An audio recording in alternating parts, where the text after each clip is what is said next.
Hello, beautiful, and welcome to the Mom Talk Sex podcast, taking shame out of your sexual game. I'm your host, Mandie Elhert of More Transform Your Reality, where I help women step out of sexual trauma and reclaim their feminine power. And I'm so happy that you're here today, and I'm so honored to have my beautiful guest, Mandie. Hi, Mandie. Hello. How are you doing today? Can't complain. It's a little chilly outside, but it's good. So how about you tell our guest a little bit about you, what you do, and your story? Yeah. So I am the mother of 3, 4 and under. I guess we can give her 4.5. She is 4.5. And our youngest 2 are 13 months apart. So we have a very busy, loud, crazy household. Me and my husband have been married for going on 8 years.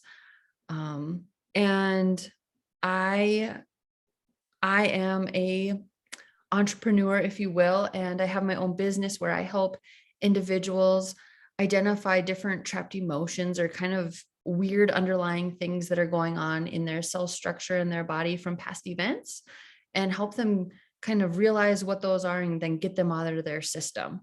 So yeah, that's kind of me in a nutshell. I love it. And I am so happy that you're here on the show today because I feel like your story is going to really help bring a lot of awareness to women and help them really step in, you know, to the relationship that they want to have with their partner. So maybe share a little bit about your story and what brought you to come be, a guest on my show. Absolutely. So I guess it kind of all starts like my family growing up. I grew up on a farm, and my family, it's not like sex was never talked about. But when it was kind of made a joke of, if that makes any sense, where somebody would say, "Oh, you guys making out or whatever, cutting the turkey," or, like something silly at a holiday. And then it would be like, "Oh, no, haven't kissed or done anything like that since Mandie was born," like those kinds of jokes and different nudges towards, we really don't talk about it. And so then growing up, especially in my teen years, like I remember it didn't affect me as much as I probably thought it would at that point. But then I got into a long-term emotionally and mentally abusive relationship, which really took me most of the way through high school.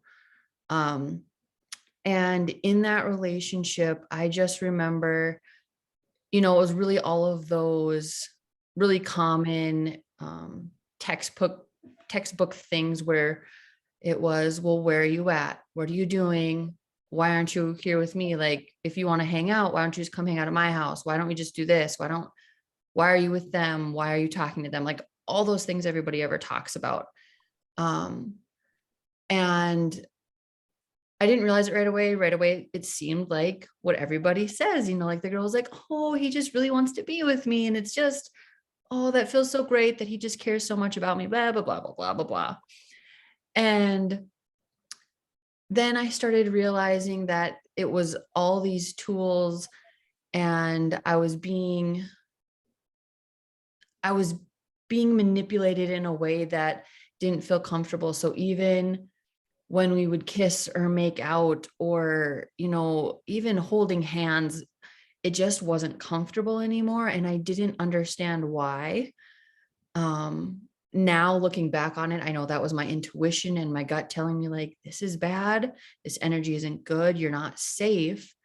And I was never put into a situation where my life felt threatened by any means, but everything else was being harmed. And I remember I can't remember. I think it was his birthday, and I had been manipulated that we would do, what happens on birthdays, and he would get birthday sex. And so at that moment, it didn't seem so bad until later. And he, I don't know for sure if this happened or not. Um, but then he told me, I think the condom broke. And in that moment, like, my world just was shooken.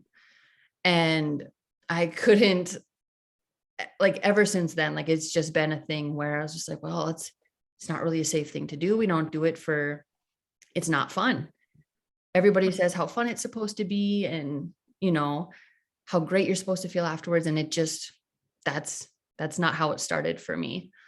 And so putting that together with kind of how my family spoke about intimacy, it never felt like a comfortable thing for me.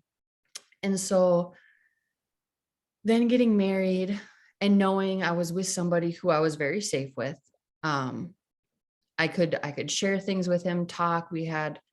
He's just, the person I'm supposed to be with. But still, intimacy, having sex and having fun and enjoying it and being on the same page at the same time was something we were always missing. Like, there would be those, random times where the stars would align, it would be perfect, whatever, and nobody would be stressed and everybody was into it the way that you hope. But for the most part, there was always something that was holding me back. And I just didn't really know what it was. I just assumed, oh, I'm just somebody I don't have a high libido. Like, I'm just that percentage, that doesn't really need it. It's not important. I guess this is just my life. And the more me and my husband started really talking about it and realizing how it was affecting our life and our marriage, and even the way we worked with our children, because then we were kind of always on eggshells with each other. And then we were creating this weird tension for our children where they didn't really know why we were antsy and weird, just the whole spider web of it all. And so then we started doing couples counseling just to figure out how to communicate with each other, because that's where we thought our problem was. And through trying to work through that and having just a really phenomenal counselor, I realized personally that all my stuff stemmed back to what I just described to you, and that my body, my mind, everything in me is saying, well, you're not supposed to do anything about sex. It's unsafe. You've been hurt before. Why would you do that? And so that has been a huge barrier that has been we're still working on it, but it's moving further and further away. And we're just opening those doors that much more, where me and my husband's marriage is exponentially better and getting more better. So yeah, that's a little bit of where I'm coming from. I love this so much because so many women, they're just so not aware that those experiences from high school, first boyfriend, first, learning about sex, having all this shame around it, so much of that is just held in our body and we're holding on to it, and then we're creating relationships or creating no relationship, right? Or finding our person and then not really being us, which is really preventing us from being the full, our full being in the relationship. And I feel like that your story touches so many women on so many levels. There's this stigma how women just have low libidos and guys are hornier than women, right? And women don't have the same sex drive. And so many times I'm like, that is not true. I mean, orgasms and sexual energy is what we are made out of. It's what we create life from, right? It's like our source of creation. So it's just amazing how so easy we just disconnect that part of us and completely cut it off. And that's, to me, that's what I do. Like, I bring women back. I reconnect them to that orgasmic energy because it's the energy of creation. And if you don't have those juices flowing in you on a regular basis, you're going to feel depleted. You're going to feel depressed. You're going to feel anxious, right? It's because such a big part of who you are. And Yeah. so it's so amazing to hear now that you guys are working on it. So what are different maybe tools that you can give some of the women listening that can help them, okay, maybe they're listening to your story and like, oh, I can see myself in this story. What can I do? Maybe some tips or tricks that they can start implementing for them that would help them, kind of step out of that path and into creating something. Yeah. I think so. The first thing that was a big shift for me was going back into that, high school relationship, that long-term one, because it was a relationship that for so long I just knew it was an icky relationship and I didn't really touch it. Like in my thoughts, I was just like, yep, he's in his box and I'm done with that thought. But actually going into that when I felt safe enough to do it and just really like lay out like what was I experiencing. And I know a lot like the work that you do.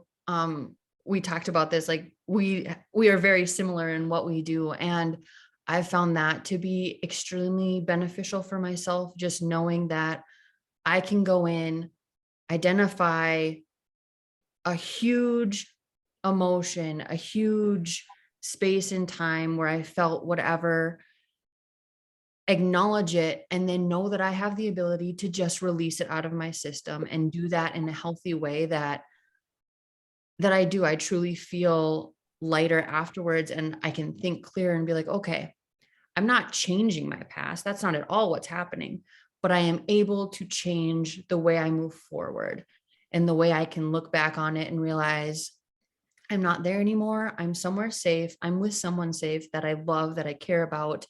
We have this life.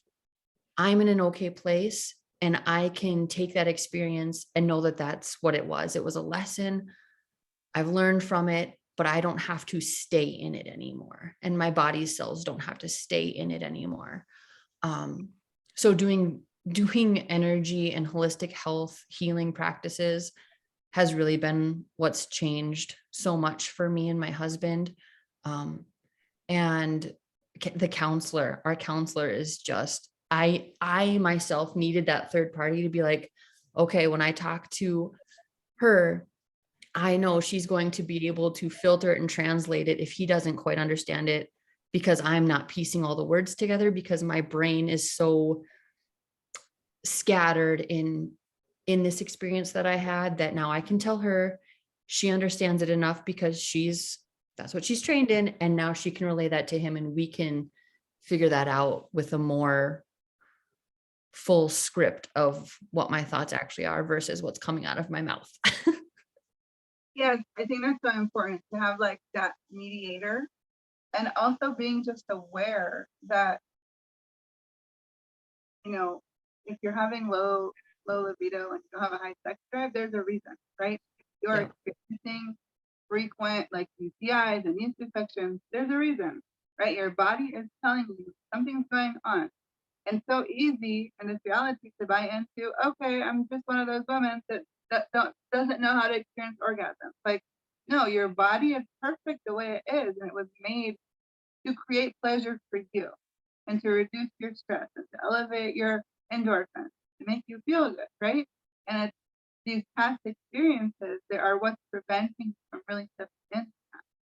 So I love that you guys are combining the energy work and the counselor to be able to portray to him, right, what's going on for him.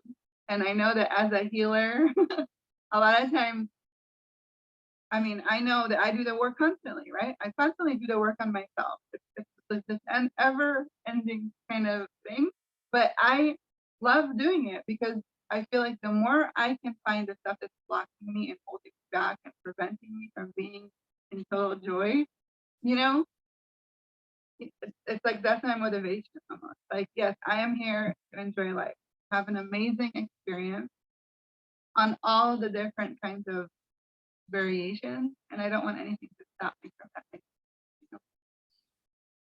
Yep, absolutely. And I love that you are choosing each other, because it's so much easier to choose divorce. Right. Or to just kind of be like, I feel not, I don't even know what the word is, but when people say they're just, yeah, we're just in a marriage and we're just living together, we're roommates. And it's like, you can be so much better than that. Yes. Like, you know, yeah. Yeah, you show somebody that loves you and cares about you, and hopefully you have a lot of fun with. Mhm. And I totally, I always tell my husband, we're not going to be those people that have kids and then wake up, and the kids are out of the house and we have nothing in common. Like, I'm not marrying you for that. I don't want to create that. I don't need a dude to sit with me on the couch and watch Netflix. Like, I'm not interested in that, right? Exactly. So it's a conscious decision every day to make it better, right? To create, and I call it a creationship, not a relationship. I don't want to relate to you. I want to create with you. What can we create together? It's going to create more for our kids, for our family, and for us, right? Because we chose each other. Yeah, that's like the best way to put it. You need to patent that. Yeah, just don't give up. I think that's the main thing. Life can be really hard and we can go through a lot of really traumatic events. And, God puts us in these positions, the creator, the universe, whatever, puts us in these places to see how strong and amazing we are. But it's great to know that you're not alone and that there's amazing people out there that can support you to get on your healing journey. So what has been the main, let's do this. So let's say, how long have you guys been doing this, and how long, like, I know everybody's different, right, on how long it takes them to process, but if somebody is like, yes, I would love to start doing this and I would love to start finding these emotions that are stuck in my body, Mhm. what is a good way to go about it? Like, how can they reach you to work with you?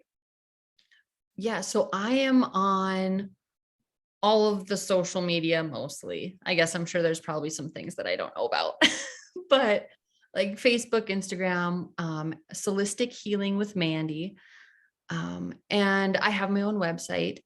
So solistichealingwm.com is another way to find me. But all those other places, I like to just post little tips and tricks too. So it's not even necessarily about having to see me as a practitioner right away if you don't want to.